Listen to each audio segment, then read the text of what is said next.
It's an ML Sports Take brought to you by Batavia Downs Gaming and St. Bonaventure University's online Masters in Journalism. In under 2 years, you can get your grad degree in journalism. Visit sbujournalism.com. Fill out that guide online as well. So the Bonnies are not done yet. They'll go to the NIT accepting the bid and I guess learn their lesson from last year. I know different AD, some probably different voices in this and that. The players more readily available, perhaps. Who knows? Maybe they did have a meeting behind the scene beforehand, but they agreed to do it. I mean, it's obviously the right move. I mean, a program like St. Bonaventure has no business saying no to the NIT ever. Because at the end of the day, if you win a couple of games, the end result can still be the Final Four in hello, New York City, in hello, the Mecca, MSG, hello, exposure, more games, more TV, another home game, more sales, more apparel, more concessions. I've just never understood in any way, shape, or form of not saying yes to one of these things, even though it's not the NCAA tournament. And I am going to do one more video probably before the game tomorrow night, as I record this on Monday early, about 8:35, 8:40. I'm going to do another video in terms of schedule, because it's been really, I've been texting with a lot of people hit me with messages and all that about what's the future really look like, right? Like NIL portal, what conference should Bona be in? What, how should you schedule now for a chance to get an at-large berth?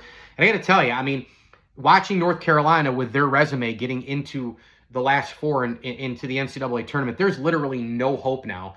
There's officially no hope for programs like Bonaventure. I mean, they literally can't have one bad loss. They have to win like 26 games in the regular season to get an at-large, right? I mean, is that like where we're at? Probably is. And look at what happened to George Mason yesterday. So, and it's wild because if Mason wins one game, and I'll get to this in a second, but if Mason wins one game out of two this year, Marquette or Duke, they're probably in.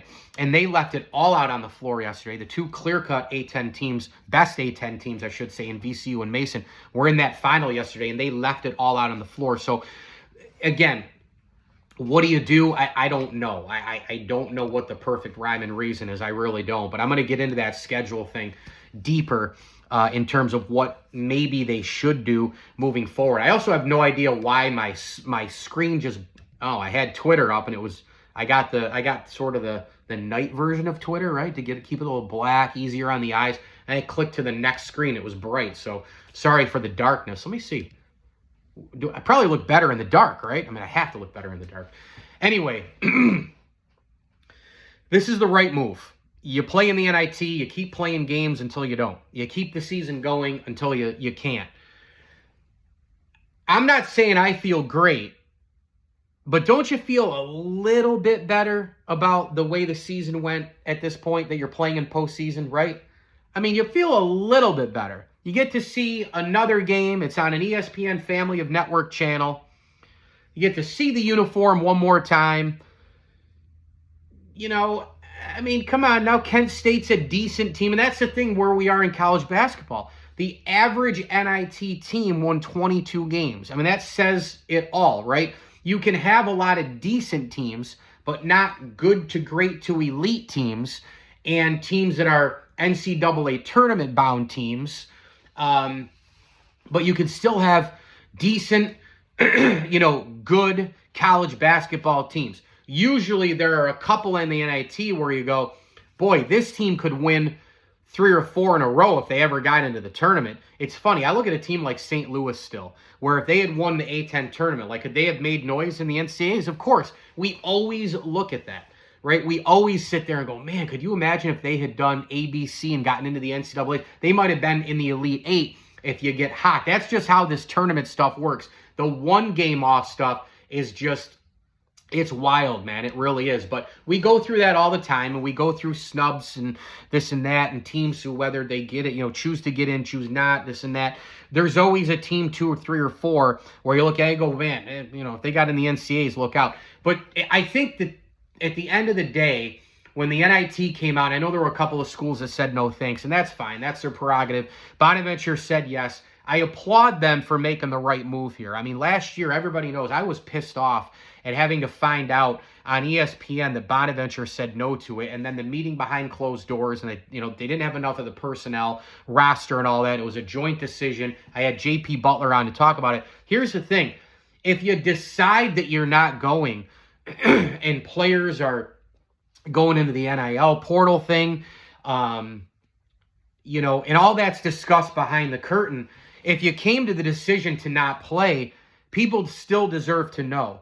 So at that point, it's if Mark is behind there, and JP explained all of it, last year. You go back and look on, at the video if you want on my YouTube. It got, great traffic and all that. But like, if you have the meeting, players, coaches, and you decide not to play, and then you have to have the meeting with the AD at the time, Joe Manhurst, and then once you do that, you have to call some kind of a presser. And I don't care if if it's so quick that you want to get it out that you don't have local channels or local people out or whatever, send out a tweet, say that you're going live on a social channel at night. You got to get something out there to explain why before someone else gets wind of it, before CBS or ESPN or whomever, before they get wind that, oh, you said no to this? Oh, you're too good for the NIT? Like, you have to, you have to announce it somehow. And I'm not saying that you can gather everything up together and say, okay, Monday at noon, let's roll. Like, I'm not saying that. Or Sunday night at 10 o'clock, let's call everybody and their brother, Chuck Pollock, and everybody. Okay, everybody come on to the RC. You got to get down. We're going to have I'm not saying you can do it that turnkey, but you got to do something. With today's day and age with social media, all you have to do is tweet it out, say it on Facebook, tease it an hour ahead of time. Mark goes live. He takes a couple of maybe quick comments and questions if media people want to jump on, or you want to do a Zoom, and then you want to put it up all over. I don't care how you do it. You do it, you get it out, you explain to people why you said no to the NIT. That's it. So learning from that, you have a new AD now, obviously. And I just, again, kudos for learning the lesson. Kudos for the new people where they were in certain positions, certain chairs, for going into this thing and playing for it, because I'm of the belief, look, you're a non-Power 5 team. You don't have football. You're in the middle of nowhere. You're trying desperately to keep the money going, the momentum with Woj, keeping the team on furl. You have 22 wins. You play in the A-10, a very respected conference. I mean, CBS showcase with Ian Eagle and company yesterday. The A-10 showcased two teams that are pretty damn good. And VCU, I think, they got a tough first game, I know, but they get through that first game. Who's to say VCU can't make a run to the Final Four here? I mean, that's a damn good basketball team. Oh, yeah, who lost to VCU? So, again, you play tournament games. You get invited to a tournament. If it's postseason, you play in it. And here's the other big thing for me. Bonaventure is a very rare entity in college basketball where you walk into the Riley Center and you look up and you see a Final Four banner and you see an NIT championship banner. And no. The NIT right now is not that NIT. I get it.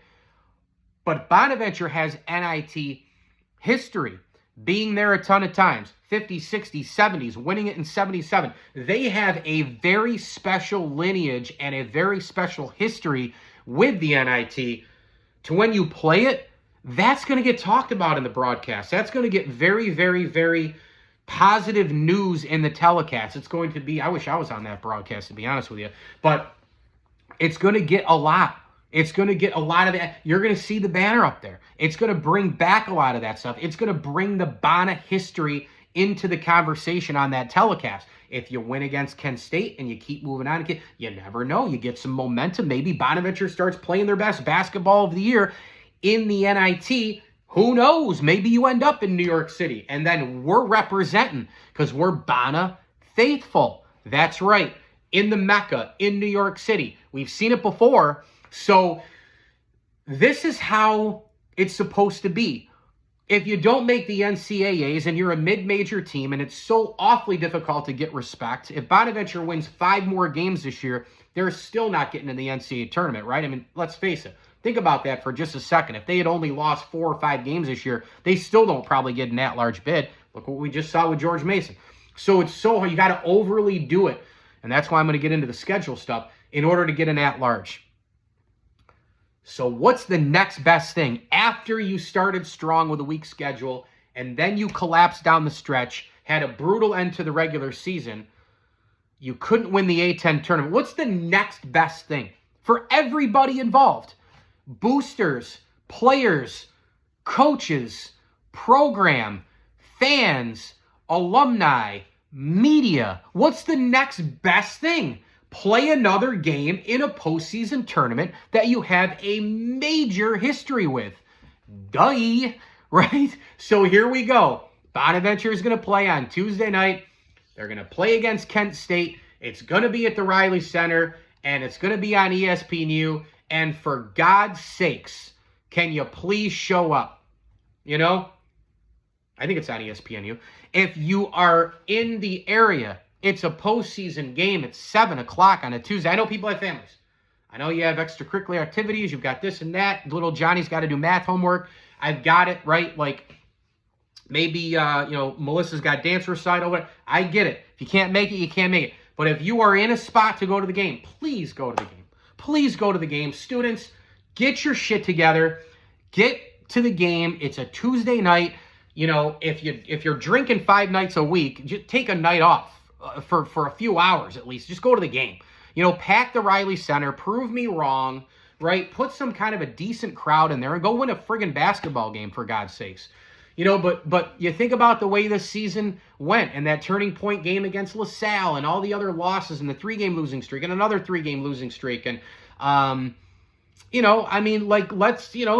kind of a new season. It's kind of a new chance to breathe life and new oxygen in the basketball season. And maybe you can get hot. And by the way, this isn't like a couple of years ago where, when you don't make the NCAAs and you're like, you go play, in the NIT and, you kind of like the chip on the shoulder thing and like, we didn't get in kind of thing and let's see what happens. And, it's not quite like that.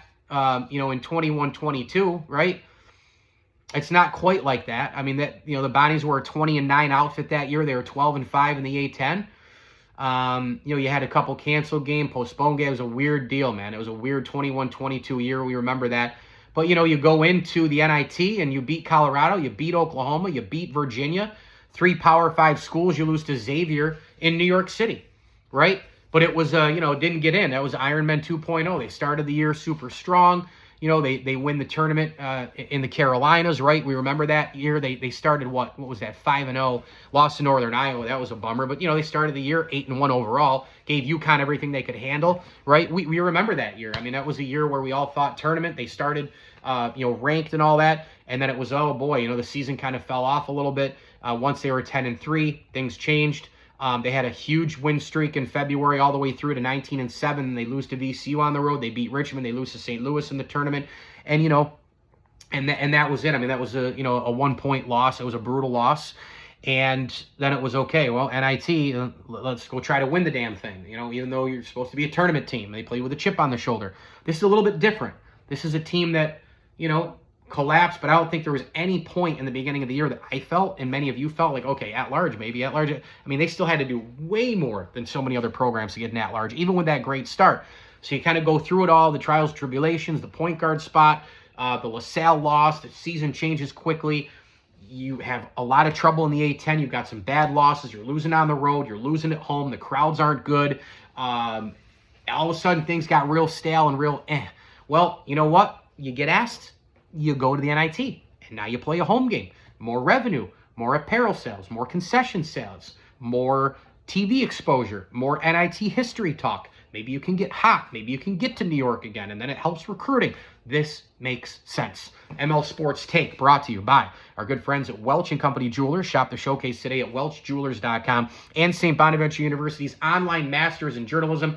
Get it done in under 2 years. Log on to sbujournalism.com. Hey, please like this video and subscribe to my channel. I do want to reach out one more time to everybody out there. If you haven't made your donation, please make one now. Even $5, $10, goes an awfully long way for the Shane Callaghan Memorial Lounge. We're trying to get up to that number for my dear friend Shane, who I went to Bonaventure with, to name that lounge after him in the new journalism wing. And you can do it right there at netcommunity.sbu.edu. You can just search it right there. I just Google search Shane Callaghan Memorial Lounge. It'll be the first link that comes up. And there's a great picture of Shane. Was one of the happiest, best guys I've ever known in my life. Had an unbelievable path to success in journalism. Was taken so early, and we miss him dearly. So please go make a donation for Shane.